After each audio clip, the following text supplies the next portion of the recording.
Okay, welcome on a Wednesday to Generation Movie. Welcome back. Welcome back. Yeah, I was on vacation. I have like a tan. I also have Ooh. sunburn in places I don't want to discuss. Ah, But it's good to be back on a Wednesday. It's good to be talking movies with you, my friend. How is everything going? Oh, good evening, Ken. Good evening. Good You've had evening, a busy everybody week, who's a busy tuning two in weeks, right here. right? Busy couple of weeks. Saw a few movies. Saw the first 2 hours of Lord of the Rings of Power, which debut on Amazon tomorrow evening at 9 o'clock Very Eastern is when I'm specific. gonna drop those. Yeah, very specific. Amazon trying to get everybody in at one time. Let's see how many people we can crash the servers. Um, um, So I was thinking about this today. I was talking about it on the show earlier. It's interesting. I think it's really interesting that we had two very important pop culture pieces in Peter Jackson's Lord of the Rings and Game of Thrones on HBO. Right? yes. And I think it's very interesting that the two companion pieces are getting released on top of each other in the like right on top of each other. And Mm-hmm. whether it's by design or not by design, it's this weird, like too much of something. Like it's like having too much of an abundance of whatever. Now, clearly, Game of Thrones is one way, and Lord of the Rings is another. But I just think it's really interesting that we're getting them right on top of each other, Funny you rightly should or mention wrongly. that. Because the not the episode that I'm going to be dropping either tomorrow or Friday of my other podcast, the Big Picture Podcast, with my host and very good friend Natasha Bogutsky. The episode for the following week is going to actually we're going to address just that, looking at the first 2 hours of the Rings of Power and the first 2 hours of House of Dragons. They're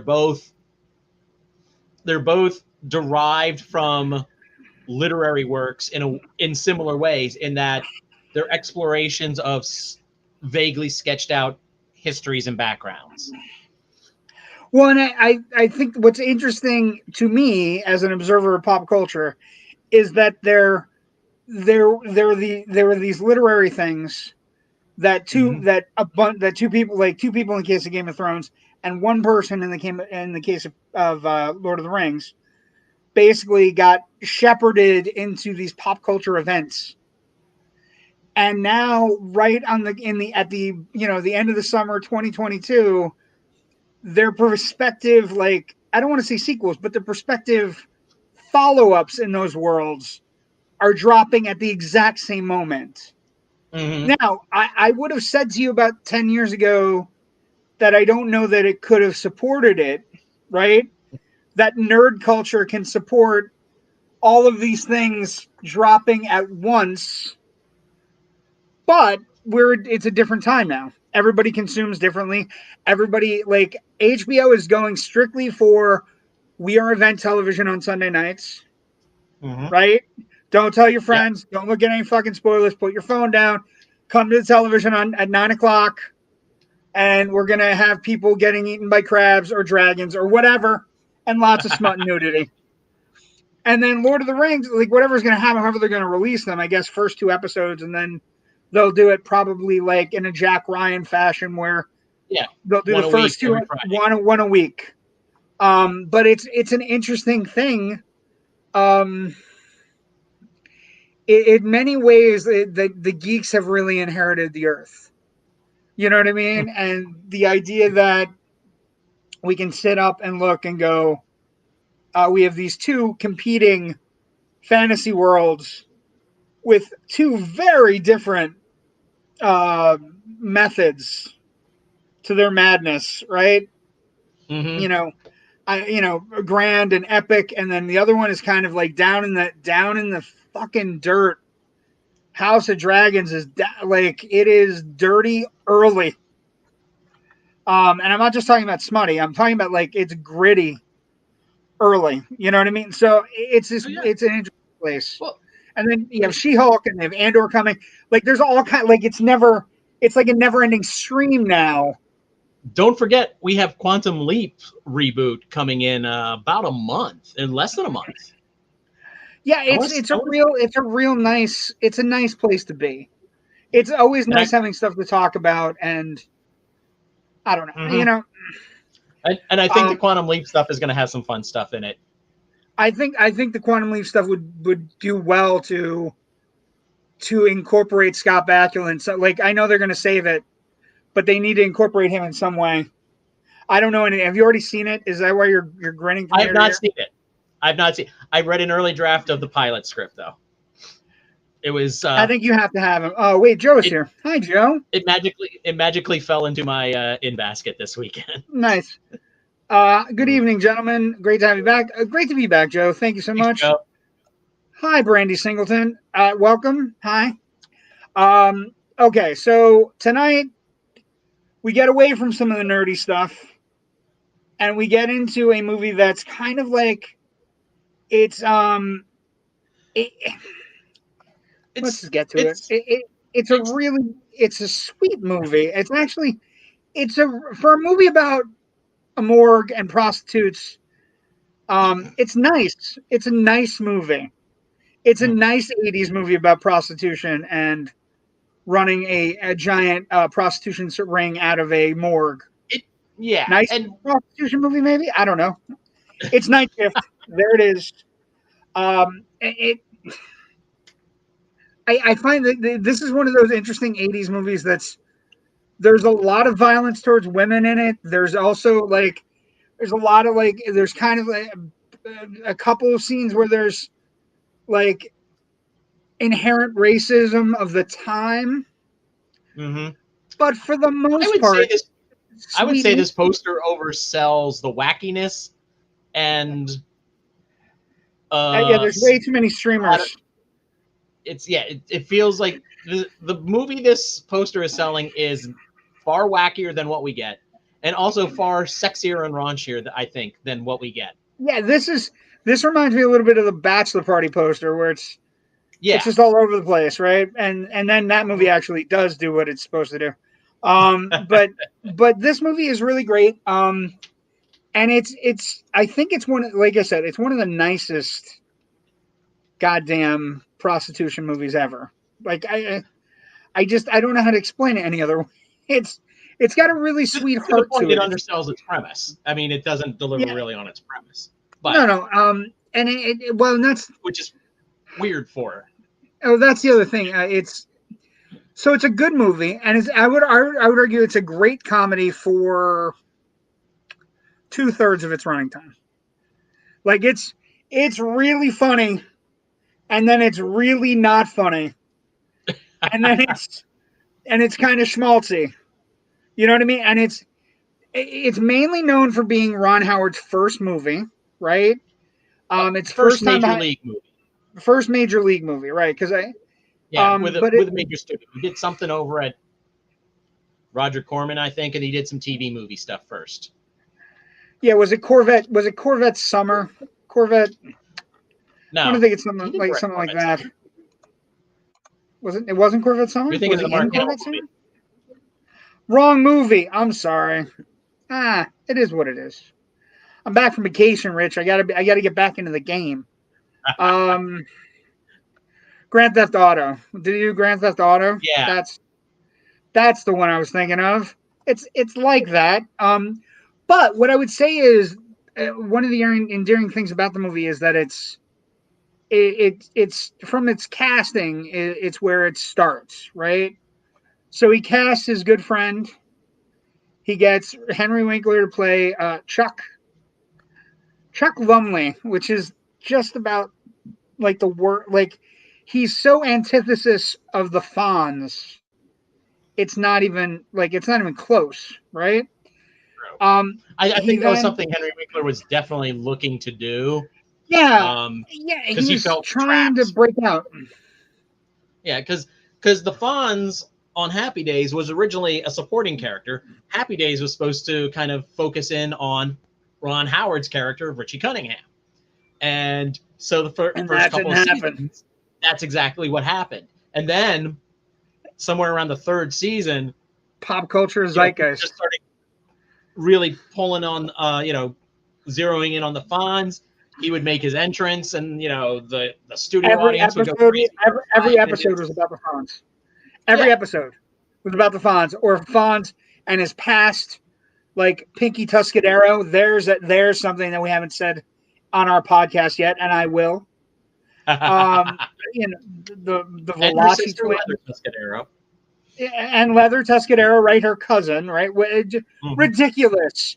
The Velocity brothers, and then eventually it breeds into all these things. But Henry Winkler at the time, when he's auditioning for this movie, he's desperately trying to get out of into movies. He's trying to branch out. He's trying to say, look, I can do other things. And it's really funny. He's really good in this movie. I was going to say, as proof of concept for him being able to act in ways other than just going, "Hey," and hitting a jukebox, he's fantastic here. Yeah, I mean, he's really good. And his journey is the heart of the movie. His journey is basically a guy who's pushed around at home, pushed around by his family, pushed around, and then eventually finds this friend who's a little off the wall. And when I say a little off the wall, I mean really off the wall, even for the 80s, even for 80s movies. Played by a spectacular Michael Keaton. Like Michael Keaton coming into this, getting cast. I was reading up on it, and he was working on this show with Jim Belushi called Working Stiffs. And basically he used the show he showed the show to Ron Howard and said, look, I can do comedy. I just haven't had the shot. I can really do a funny comedy. And Billy is one of the great comedic 80s characters. He's not overly well known. He's not like a Cameron or Ferris Bueller or the John Candy characters from Splash or any of those things. But if you've seen the movie, he dominates the movie until he's not in it, and then then the movie slows down. It's amazing because Keaton was doing some television. He famously started off as a production assistant on Mr. Rogers' Neighborhood while he was living in Pittsburgh. He was also doing a lot of stage work and theater in Pittsburgh. Yes, he played the panda on Mr. Rogers, by the way. Also something you're never going to hear on the show ever again. He played the panda on Mr. Rogers. That's true. And in that recent Mr. Rogers documentary, they don't call attention to it, but there's one shot I can't remember. It's about midway through the movie. There's one shot of a photo of, them working on set, in the mid to late 70s. And you can see Michael Keaton in that shot. Yeah, Michael Keaton has always been his only presence in the whole documentary, which I thought was interesting. But because I think they were trying to focus on Rogers, but so he does all these TV shows, he does everything. He comes into this casting, he uses the Working Stiff show. It only had about 9 episodes, I think, and he basically gets Ron Howard to give him the role. They also cast Shelley Long as Belinda, the beleaguered prostitute, I guess is the best way to say it. And she's also this is pre-Cheers, I believe. And yes, Cheers premiered 2 months to the day after this movie came out. Night Shift was released on July 30th in 1982. Cheers premiered on September 30th. Now, horrible for me to say, but I never liked her on Cheers. I never liked her character on Cheers. Not her. But this character, the prostitute with the heart of gold in this movie, she's it's really funny. She's right out of Total Recall. She's both sleazy and demure. Right? She's both. But she's the prostitute heart of gold, the ultimate, prize for a guy that's in the middle of a midlife crisis. Chuck Lumley's having a rough time. But I was looking through, right? There's no mentions of any trouble. There's no mentions of fighting. There's nothing. There's no mentions of having any problems whatsoever with this script or with anything. What's amazing about this script is because I was trying to track this down. Okay, this is one of the first screenplays from the writing team of Lowell Gans and Babalu Mandel. And of course, they go on to work with Ron Howard and Ron Howard's producer, Glazer. This is kind of like where that team forms and then just dominates movies through the 80s with things like Splash and a couple of other things, all the way up through like Parenthood, I think, was their last collaboration. But I kept reading somewhere that it was like the writers were inspired by a newspaper article about a guy who actually did run a call girl ring through a morgue. And I really dug. I spent like an hour today digging around trying to find the actual news item, and I just couldn't. No, everybody seems to just repeat, this story that's where they got the idea from. I don't know if that's true.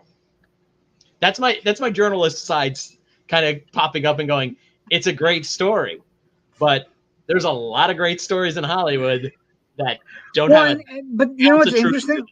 We're talking about, like, and looking at his IMDb, Winkler never gets another shot. Like, if you look at it, he gets TV movies, he gets a TV series that's like, that has all the characters as the voice. He never gets another shot at a movie. He always gets TV movies and everything else going further. And it's got to be one of the saddest things for him. And I think actually somebody mentioned this in one of the things. This is Ken Winkler's movie, The One and Only. It is a fantastic movie. It is a TV movie, however, and wasn't released, or maybe it was released in theaters.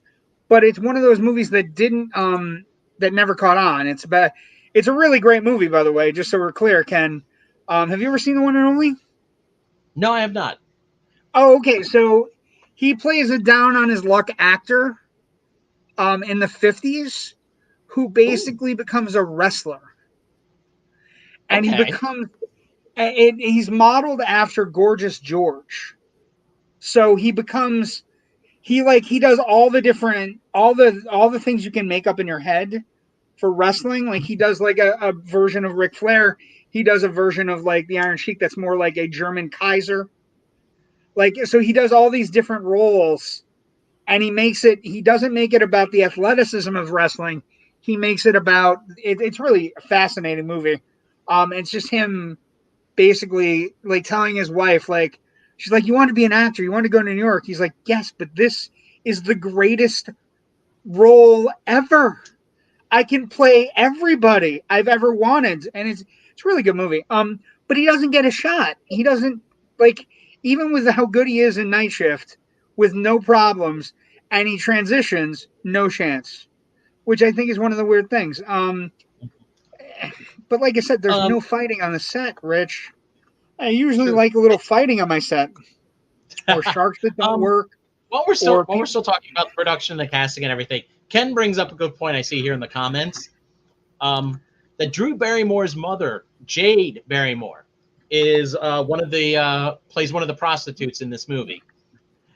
And what's really funny is Shelley Long was offered the role of the mom in E.T., but was already signed to this film, to Night Shift.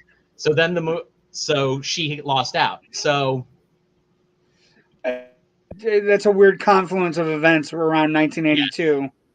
Yes. That's interesting. That's very interesting.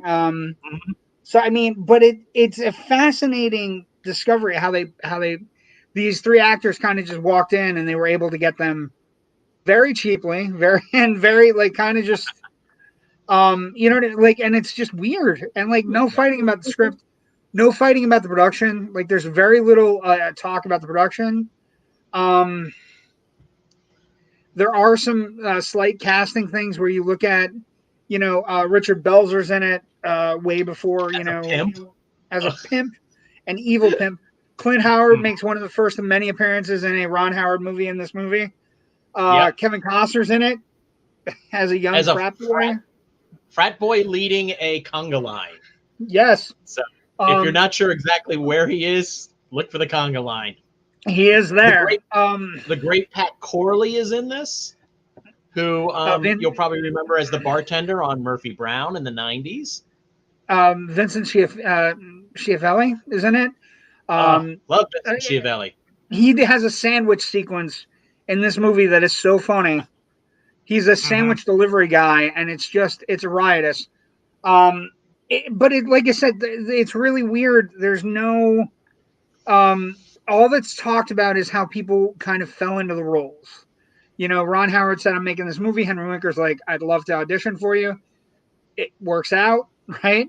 Shelley Long's auditioning for everything that summer, right? She's got her hands on, as the ET audition. She has this audition. So she's all over the place. And then Michael Keaton forces the hand.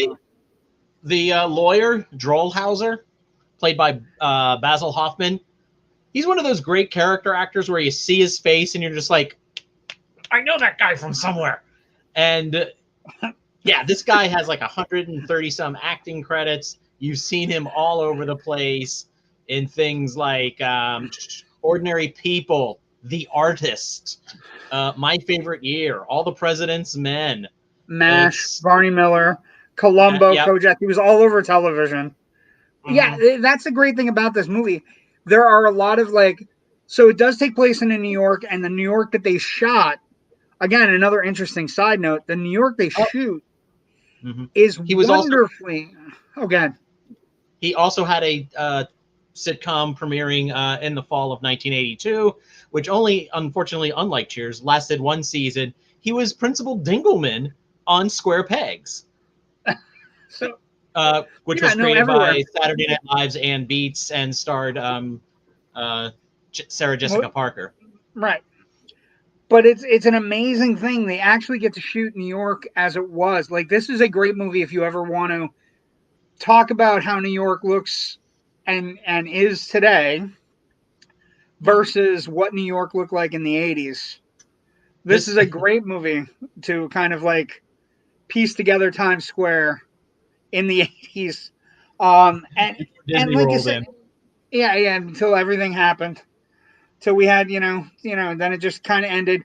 But the soundtrack is pretty good. They have a lot of great artists on the soundtrack. Rod Stewart, Burt Bacharach.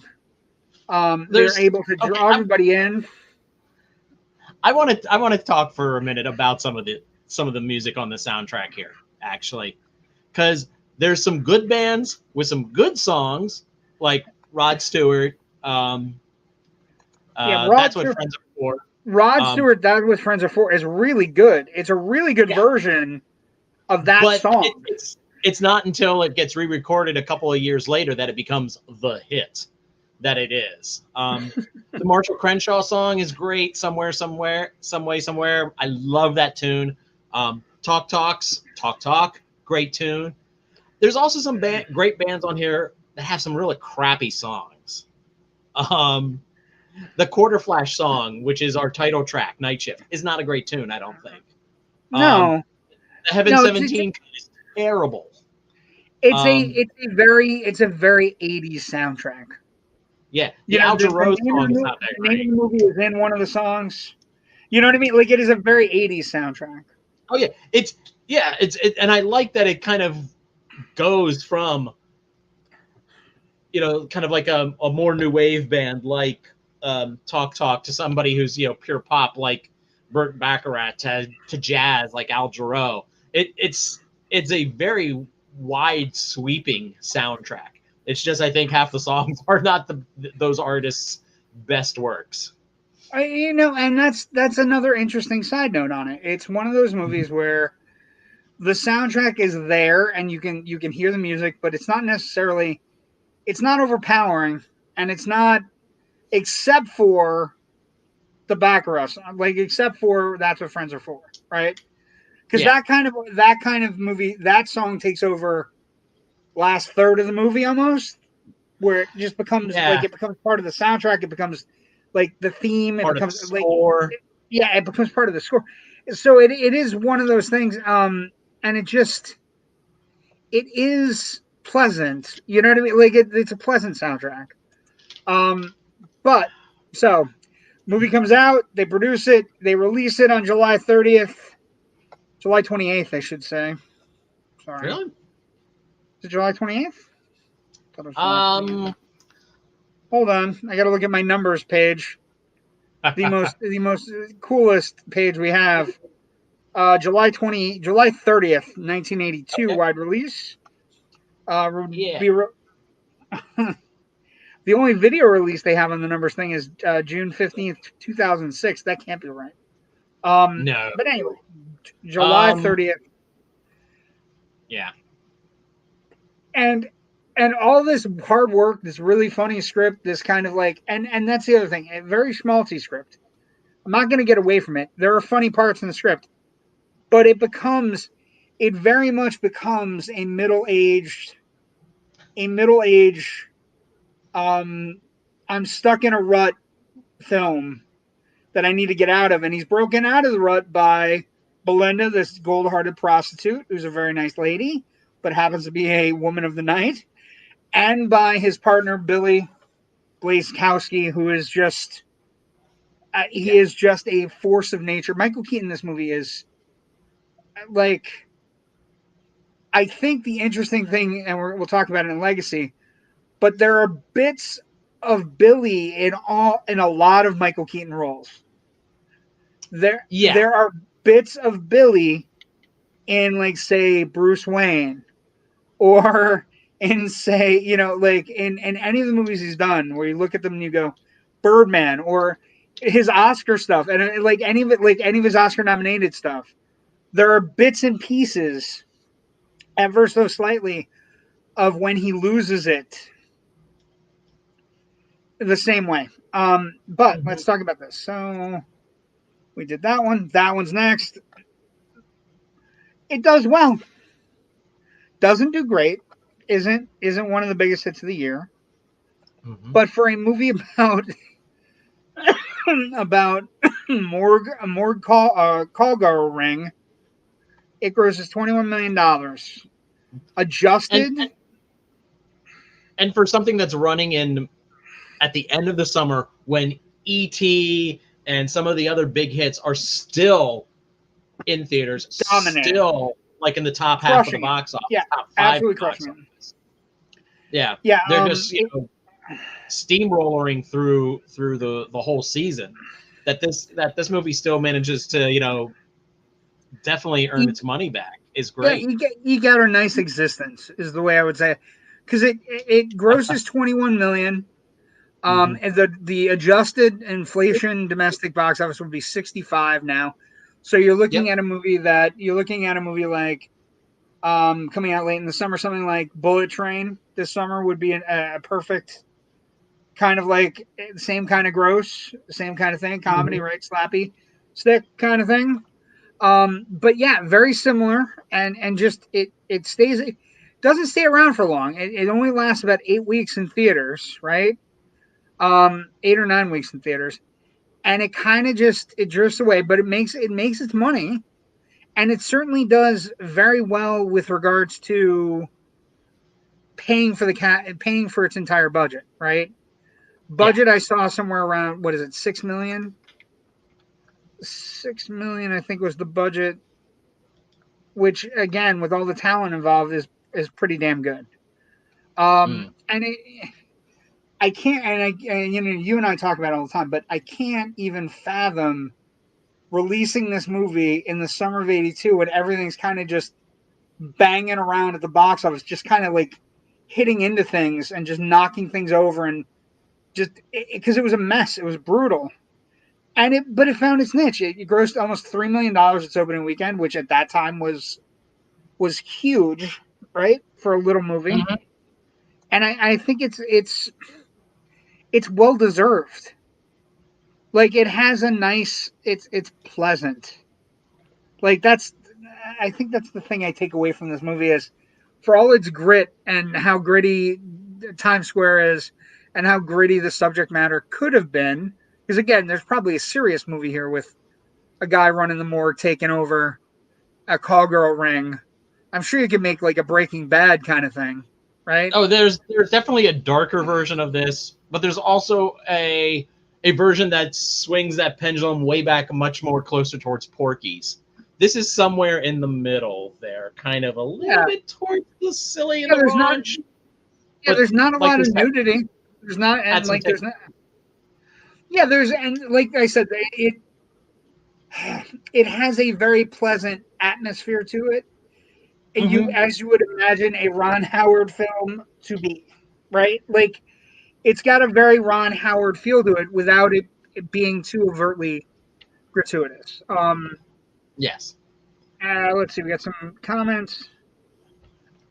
Ken writes, only released in the US and Canada. Yeah, it's not at this time. Remember, Ken, in the 80s and upwards and almost to the 2000s, movies released overseas that isn't the biggest place where movies make money. Like now, from 2000 on, we have movies released all over the world at the same time as the internet starts to take control, pirating starts to hit, and movies start hitting other places.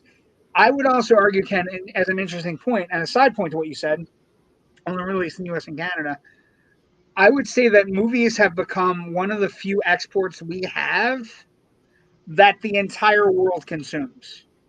American movies are like the cocoa bean of America, right? They're the one thing we send around the world that everybody wants. Mm-hmm. You know what I mean? And I think, but not like something like this. I can't see doing very well overseas. You know what I mean? Like I can't, except for maybe the Fonz factor. Because eventually Happy Days got somewhere around the world. And just the fact that the Fonz was in it would be a reason to watch it. But it does very well. It doesn't dent any of the top 10. It doesn't do anything. It doesn't cause any problems or hectic, or E.T.'s not quaking in his boots about it. But this is where it kind of like gets really interesting. The critical response, Rich, is kind of high. Like it's very high for a movie that's kind of lowbrow. I mean, at Rotten Tomatoes right now, it's at 93 with an audience score of 63. But 93 is where it's at. And in these rare cases, I always look for the rotten when we get something so high. And the one of the rottens is from a conservative newspaper in 2018 that calls it a raunchy prostitution, nudity, violence comedy that's very dated and very 80s. I'm gonna at least wave a yellow flag on the idea that it's a nudity comedy. There are two instances. Count them two. There's two booby instances. Yeah, and they're fairly incidental. They're like almost in the background of these shots. It's not like I would say gratuitous in your face nudity is like the boob shot in Airplane when they're we're all gonna crash and everything goes. I think it's a real funny. Like I was reading the review, going, "Oh my god!" But this is one of the two reviews that they have on Rotten Tomatoes that are negative. Joe Blow gave one of those dated comedy offers very little in the chuckle department, with even less in narrative obstruction, but remains interesting only for the early work of now famous director Ron Howard. I don't agree with that at all, because there's not a moment during the movie where Michael Keaton's in it where I'm not laughing. That first sequence where he meets Chuck, where he's singing Jumpin' Jack Flash, and he's bouncing around the office, and what I would also say to you is probably the first time an ADD character ever gets on screen, because he's bouncing around the office. He's talking to Henry Winkler, and he's like, "Hey, I'm your new partner." And look, there's a coffee machine. We're gonna have a lot of fun. And he's moving so fast, and he's like, "I'm an idea man. He's snapping his fingers. He's humming along to fucking Rolling Stones. It's incredible for the energy.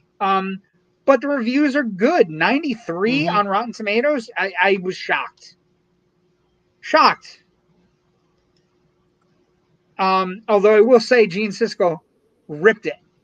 He ripped it apart and just kind of shredded it and said, Michael Keaton is hilarious, and he's the only reason to watch this movie. And I can't wait to see him in something else. And so it's kind of a weird Janet thing. I was going to say Janet Maslin at the New York Times kind of came to the same conclusion you did, though. She wrote that this is a halfway funny movie, one that's got loads of good gags in the first Really half, good stuff early, and then and it nothing once but it trouble gets. in its second half. Yeah, I wouldn't say it's trouble. It's just not what the first half was. So like for me, when I say okay, so if I go into a movie, I'll give you an example of another movie that kind of falls into this category. Wedding Crashers is very similar to Night Shift. Okay? And what I would say is Wedding Crashers Okay. starts out as this very funny, guy centric kind of like guys, being raunchy, but also being like smart and clever. And then by the middle of Wedding Crashers, however, right, when you look up, when they start to fall into relationships, they go from being the raunchy guys to almost perfect guys that are clever and unique and amazing. And they just needed the right woman to make them better or to settle them down, right? Mm-hmm. And it becomes a totally different movie than what it starts out as. And I would say the first hour and a half of Wedding Crashers, or first hour of Wedding Crashers, is laugh out loud hilarious. And then the second 45 minutes where it's, Owen Wilson kind of like moping about not marrying Rachel or wanting to marry Rachel McAdams and even, keeping a secret that, one of them is in a relationship and the other one doesn't know about it. And it's just like, oh, you want to go to dinner? And, oh, I can't go to dinner tonight. And it's, and so it becomes this weird jumble that's perfectly suited to both males early and then a female audience later. And I think this movie is very similar in that it starts out with this great, weird, kind of wild guy concept, becoming a pimp and running a morgue and saving women and making a ton of money. And, kind of Setting like them a up weird, with dental health plans and yes, and stocks. And, but also like, it's also like a honeymooners episode. You know what I mean? Like it's like, what if we did this? Norton to the moon. And it's very similar. And I think they have a lot in common in that they're wild comedies that eventually get to the point where they cross over into, how a treatise on male neediness with regards to love. That's just a personal thing. I okay. still No, love Wedding Crashers. I still love this point. movie. I see your point, and I think a lot of like comedies are like that. We mentioned this before. Bachelor Party. Bachelor Party is like, wacky, and then I have to behave and reconfirm my love for my fiance. Yeah, And then, though I would say to you that I would say on that though with Bachelor Party, he's straightforward throughout. He keeps on telling everybody, "I'm not doing anything." Like there's never a moment like things are happening around him, and he's kind of just like, "No." And my actual favorite line in that movie is, "Debbie, you're a hooker," which is fantastic. This but movie. okay, Yeah, we could go on about Bachelor we could Party go on for about more. Bachelor Party. But yeah, another great movie though that basically gave us a guy out of television who just has this amazingly kinetic force of comedic performance. Right, and that's the thing. Like that is one thing about every critical review you will see of Night Shift. There is not a and that's one of the problems with the second half. Like Janet Maslin's talking about. One of the problems with the second half of the movie, from my perspective, is when Michael Keaton is not there. When he's with Henry Winkler and they're playing off each other, there is a wonderful deadpan quality to Henry Winkler just like stopping him from touching stuff. Like Yeah. or just taking the headphones off and being like, Bill, we can't do this. You know what I mean? Like there's a wonderful quality when they're together, and Michael Keaton disappears for a good portion of the second half of the movie. They have the 80s movie Falling Out. Everybody in the movie has an 80s movie Falling Out. And then, he has to decide whether he's going to stay with his schlub wife who's kind of mean to him, really mean to him actually, and her parents who are awful, or Mhm. go for the hooker with the heart of gold. And I don't think it deprives the movie, although I want to see more. You know, Billy is the most endearing quality character for me. The one thing about that whole hooker with the heart of gold thing is, and we see it again in like Pretty Woman, and I'm sure there's others. It's the guy falls in love with the hooker with a heart of gold. She kind of loves him, but then the guy it's very conservative in the fact of like, oh, but you're still a hooker, and there's always the scene where the guy is going to call her a whore. He's going to get mad and call her a whore. And yes, it happens all the time.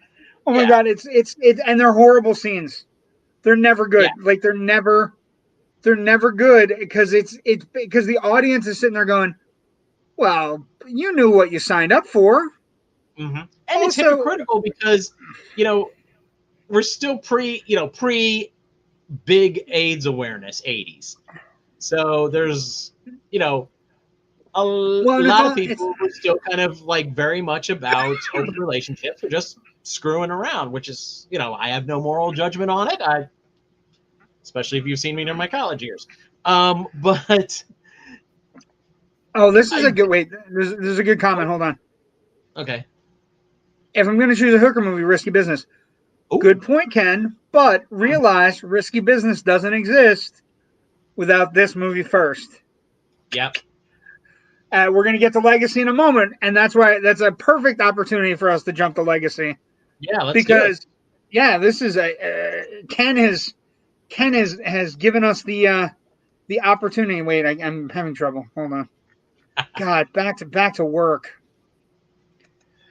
So Ken, you speak of a movie called Risky Business, and what I would say to you, Ken, is, yeah, it is better, a little bit dirtier, very similar third acts where the protagonist has to clean up the mess he started, right? And has to deal with the gritty kind of criminal underworld element that he's not really used to. But what I would say to you, Ken, is no Risky Business without Night Shift, because Night Shift made it viable. Night Shift made it possible to say, hey, audiences might buy into this, and audiences are don't get me wrong, audiences are fascinated with hookers. We have been since the advent of, since Shakespeare. We've been, people getting paid for sex are always great characters anywhere. Mm-hmm. But I would say to you, Ken, that's one of Legacy's movie. Characters like that force us to confront, as a society, our attitudes and mores about sex, about women as women as commodified sexual objects versus women with their own agency using their bodies to get money and earn a living. And when they're doing that, when they're showing their agency, like as in this movie, as in so many of these other movies, that's when the guy has to get angry and call her a whore and take that societal side of, no, you're just, I'm lessening you, I'm making you lesser. And two things, those simple kind of politics don't necessarily come up a lot in these discussions, but I at least want to say that they're there. I mean, okay, people talk about it with Pretty Woman, but that's it. I don't, I think no, this is a great movie to talk about it, because the scene is actually very uncomfortable. Like Pretty Woman has and I don't want any emails or anything about this. Pretty Woman has a synthetic quality to it that isn't really viable. It's very much its own fairy tale. It wants to be its own fairy tale. And Night Shift, I would argue that the whore sequence in Night Shift, as we're going to call it now, I think we're going to call it. We can make sure it's the whore sequence. The whore sequence. The whore sequence in Night Shift is very uncomfortable because the audience knows he's fallen for her. The audience knows she's fallen for him, and it still gets to the point where he says it, and even though he doesn't want to say it, he says it. You know what I mean? Mm-hmm. And it's this he weird wants thing to hurt her, and And Yeah, and hurting her and demean that her. way is even worse than if he had Is slapped her. right because mainly because he's become her pimp. So it's this weird. It's okay. Yeah. But what I was saying about Ken, right? Ken, you bring up Risky Business. Risky Business premieres a year to the day, almost to the day after Night Shift. Also a year to the day after Night Shift from the same company as Night Shift. So I would argue to Ken, you can enjoy your movie, you can enjoy your hooker movie, but realize that Night Shift made a comedy out of it first and gives you a blueprint on how to actually do it. Because Risky Business is very much in the Night Shift blueprint. Mm-hmm. Somebody who shouldn't be starts a hooker ring in a place they shouldn't, their house while their parents are gone away, and eventually has to deal with the criminal element. Although Henry Winkler never has to get a Fabergé egg back. And Night But Shift doesn't everything have a else, really good Talking Heads song in there. yeah, and it doesn't have a big star. You know, Michael Keaton is an actor and a film star, but Tom Cruise is still Whatever fucking happened to that Tom Cruise. Yeah, whatever happened to that guy? 60 years old and he's dropping $1 billion for the first time. Also, Ken brings up this, and this is a valid point as well. It is long for comedy. It's an hour and 45 minutes. That's where I was talking about that 1/3 that gets a little sloggy. It gets a little sloggy. It does. But the legacies here. So there's never a TV show. There's never anything wonky. There's never a Christmas special or anything like that. So we don't have to talk about franchise viability. We do have to talk about legacy though, because there are two very important legacies here. And you could argue a third. I have one or two that you might not have in mind. Okay, so then we're up to five. We're up to five legacies. First legacy has to be Ron Howard. No matter what he makes, I could argue that with all the movies he's made, this is still my favorite of his. That's I'm not looking at something like Apollo 13, obviously, or something where it has historical critical. But this movie it's got a sweet natured quality to it. It's funny. It has all these things that I could argue in a very real way are my favorite moments of Ron Howard, right? And he becomes a really great director. You know, he eventually, comes up with several movies where he directs them and, gets Oscar nominations and does all kinds of things. None of that happens without this movie hitting, even moderately hitting. You know what I mean? So we get and out of this and oh, go ahead. Ron Howard teaming up with Gantz and Medell for the screenplay on this one. Out of the next 6 movies he does, half of them are written by these two guys. Yeah, he goes on Splash, Gung Ho, then Cocoon, which they didn't work on, Gung Ho, which they did, Willow, which they didn't, Parenthood, which they did. So it's a very winning combination between the two writers, Ron Howard and Grazer. They're the producer here. It's a hell of a team.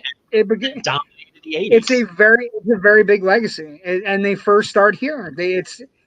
It starts right at this moment, and like in those movies you mentioned, Splash, really good.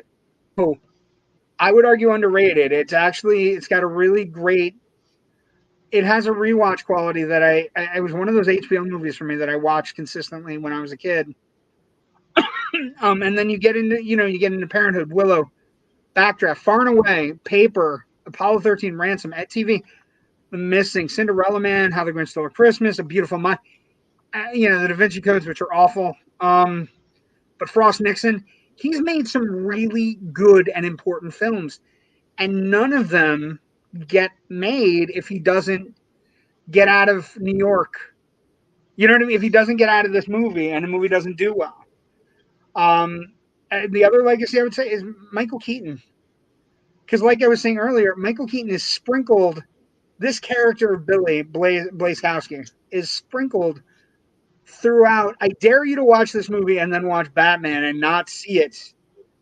Not see it when he has a scene with the Joker or not see it when you want to get nuts with me. Like not see it in any of his other performances, like Clean and Sober, or the manic energy that is inherent to a Michael Keaton role, right?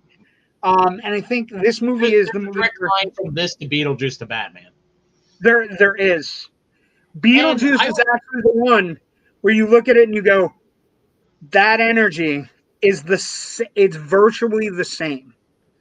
And you could argue that you could somewhere on some crackpot conspiracy theory movie thing, Beetlejuice might have been Billy dead.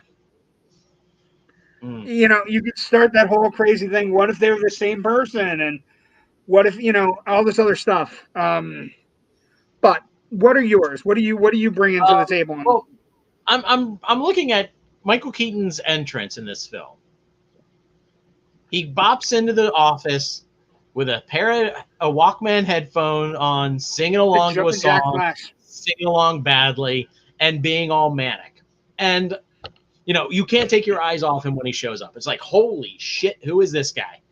And especially if you had never seen Michael Keaton before. I mean, nowadays, we've had 4 decades of Michael Keaton soaking in our zeitgeist.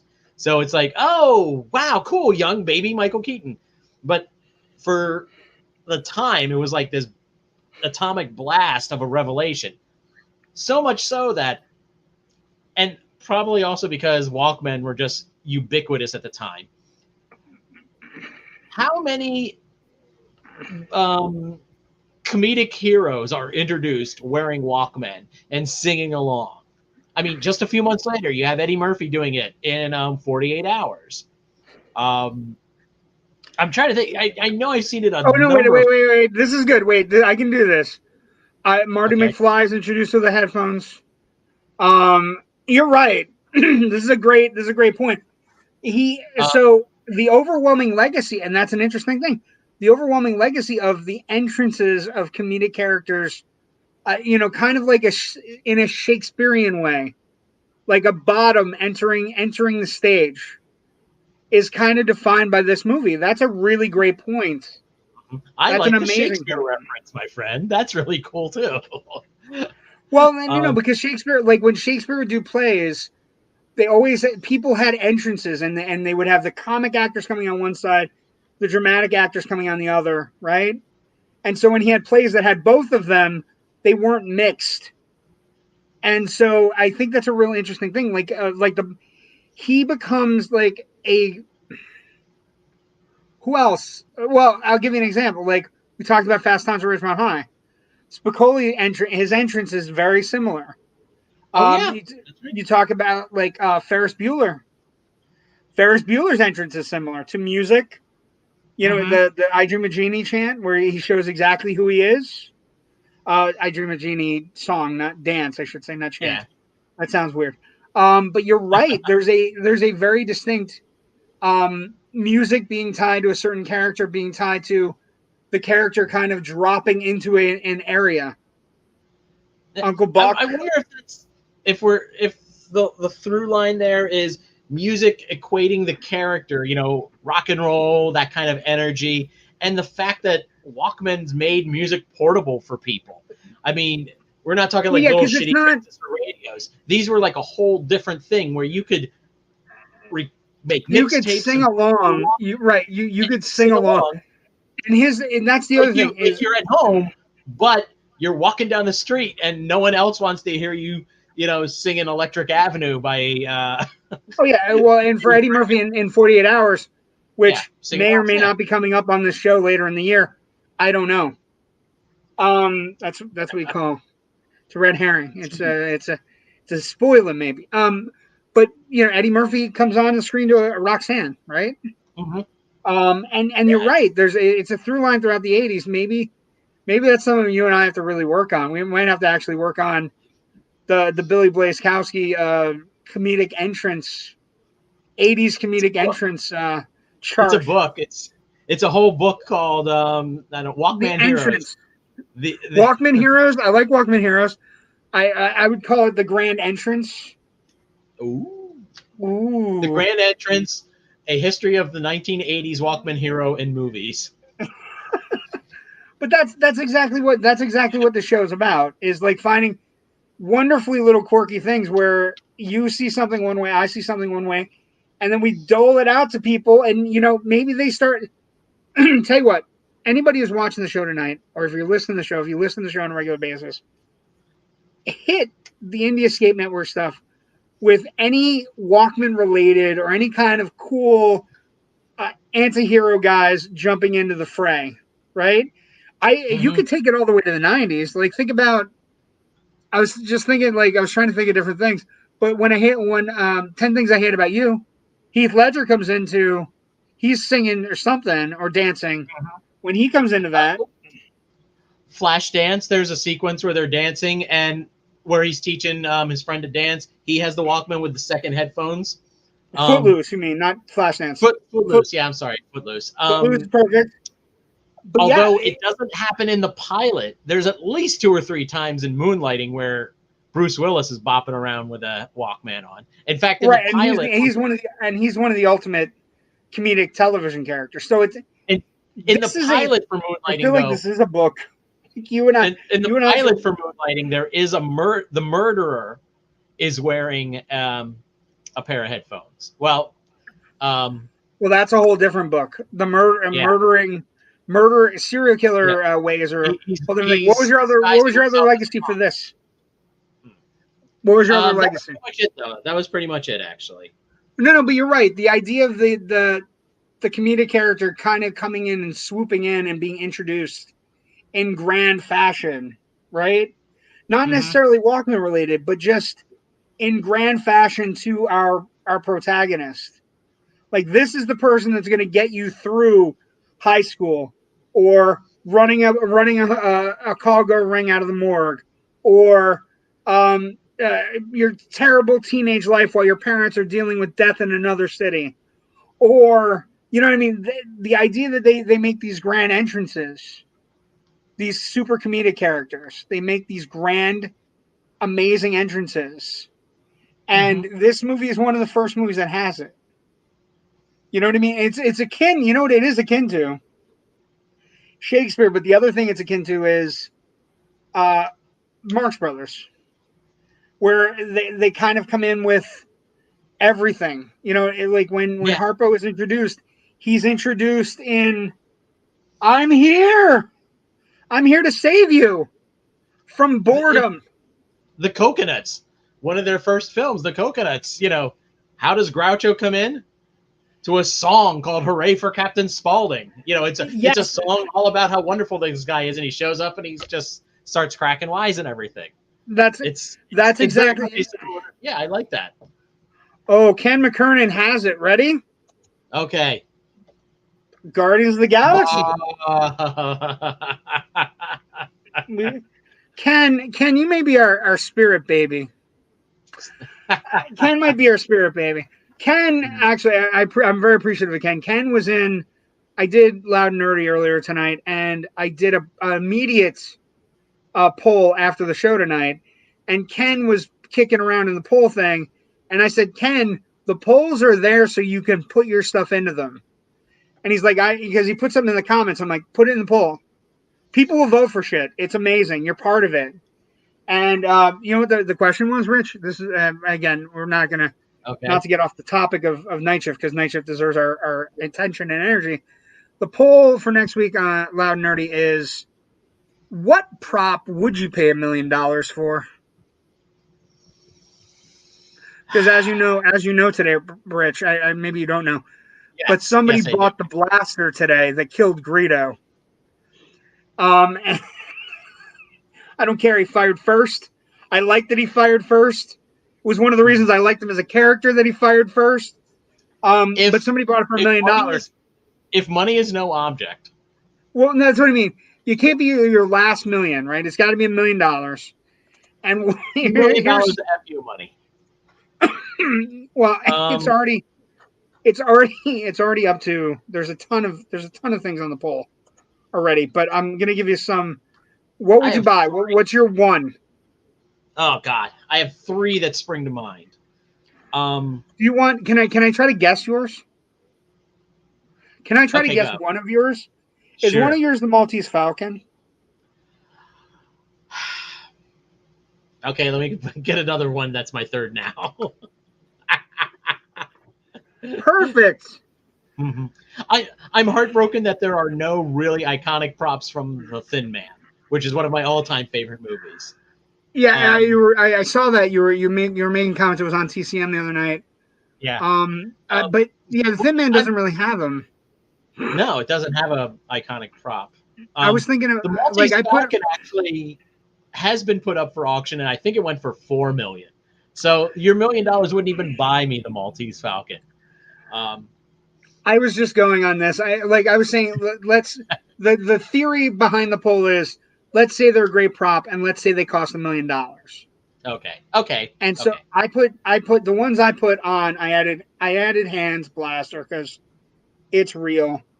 Mhm. Here are the ones I added. I added. How about the Goonies map, man?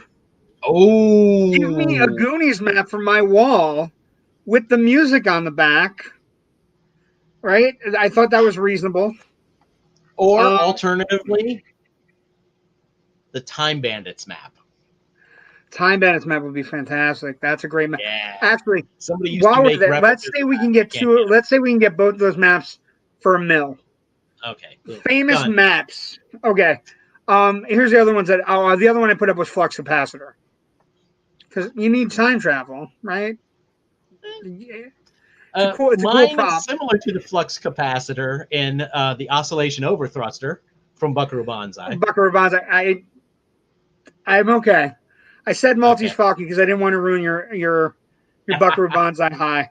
But the that's what we're doing on that show. the But we other have two would have been the Rocketeer jetpack and helmet and a that's a good Ghostbuster one. backpack and Ghost Trap. Those are also very good ones. Original. I want one with. If we're doing the Ghostbuster things, they have to have marshmallow on them, don't they? They At have this to be point, well, not for $1 million actually. That should have to be cleaned up. yeah, at this point it'd They're be kind of already funky. almost 40. They're almost 40 things. Wow. So actually 20. I'm sorry, but Quinn's harpoon gun, Jason's original hockey mask, Fluffy the puppet Back from in a second. Creepshow, Tim Curry's costume from Legend.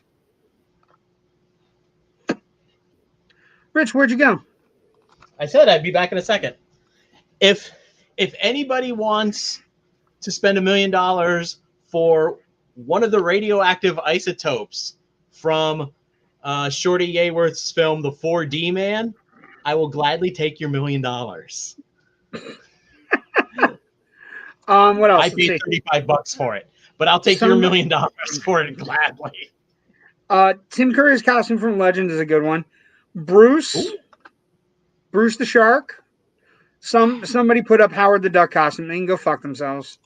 I hate I've Howard the Duck. seen some of the Howard the Duck costumes that still exist. There's a Howard the Duck Appreciation Society, I think it's what it's called, on Facebook. They've posted some pictures in there. They're really falling apart, sadly. They really need some heavy duty preservation. Don't Sadly. encourage it. And Indy's hat and whip. Ken's was Indy's hat and whip.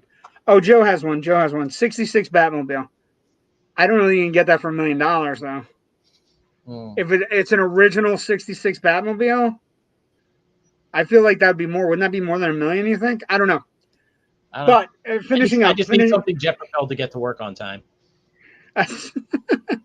But finishing up, legacy of this movie, I think, is again, the idea that you have Michael Keaton and Ron Howard is the main legacy for me. But you're right. Maybe there is something to the idea that people saw this movie and they made it a central portion of central comedy casting to have people enter the way he enters. It's a Yeah. good movie though. It's a solid movie. You can't go wrong. Mm-hmm. Now If that you're is looking one for thing. a throwback comedy one evening, Yeah, I think it's on Amazon Prime. It's a nice set. it's a sweethearted movie. There's very little in it that's offensive. It's actually very funny. Mm-hmm. And it's a good movie. Now, here's the thing with our show. Rich and only one other person knows this. Joe Ridgely knows this. One of our great raconteur from the Indie Escape Network and producer and just all around like Indie Swell Escape. guy. Yeah, swell guy. He knows that we have sat down, Rich and I, and we have all of this year and the first 2 months of 2023 already ready of what we're going to do. We have an idea of what we're going to do. We've placed things where we want them. We know exactly. And sometimes they're not going to be good movies. I'm But they firmly are- waiting for this entire thing to blow up in our faces, but because you want to make God laugh, tell him your plans. Well, I would say that we're gonna finish 82 and then we're gonna change up and maybe we'll do something with. Here's the thing: I don't know that we're gonna do 83. I don't know that we're gonna like. I was looking at things and this may come up in a poll in the Indie Escape Network because we could not only could we do 83, which is 40 years off, which is where this whole craziness started with Rich and I on a night when I did Loud and Nerdy and we were talking afterwards. We could do 93. We could do 2003. We could do 2013. We could just do some genre stuff for a while too. Yeah, we don't know what we're gonna do. Yeah, we could do. I don't know. 6 to 8 weeks of action movies. Right. We could do. Rich. We could do Bond movies. So stick with us. We love you, even on down weeks. And next week is not down; it's just unique. And what I would say is next week is going to be testy for some folks because not everybody loves it, and it's okay that you don't love it. Mm-hmm. But there might be reasons to love it, and there might be something there, and it might not necessarily be the best movie, but it gets an unfound. I think it gets an unfound bad rap, and that movie is Grease 2. We're doing Grease 2 next week, folks. It has nothing to do with Grease 2 is on the list. It has nothing to do with the passing of Olivia Newton-John, but in retrospect, that actually kind of is cool. I like that's what we're gonna do. So next week is Grease 2, and then we have a bunch of other movies. We're gonna finish off 82 in its entirety by the end of the year. Oh yeah, and then other stuff. So we're gonna hit movies that all the movies you want to hit in 82. You go look up a bunch of movies in 82. I guarantee we're gonna hit some of them, probably most of them actually. And we did a fine tooth comb, picked where we want to put things, and we're gonna work it. Where can people find you when you're not doing this? Well, all of my writing is at filmbuffonline.com. Earlier today, I did drop my review of the first 2 episodes of Amazon Prime TV's Lord of the Rings of Power, which is debuting on Friday. I hope to have some other related content maybe going up by the weekend. No, it debuts on Thursday at 9. Tomorrow night at 9. Thursday at 9. Yeah, I'm so used to just the regular September 2nd Friday drop. I forgot that I keep forgetting that they moved it up a little bit. And I'll have, of course, some other stuff in the next week too. It'll be a lot of fun. You can also find a link to the other podcast that I do, the Big Picture Podcast, with my co-host and very best friend Natasha Bogutsky. She's hilarious, folks. She's going to get on our show one day. She's going to get on this show one day, and you'll love her because she'll point at the boxes. It's weird.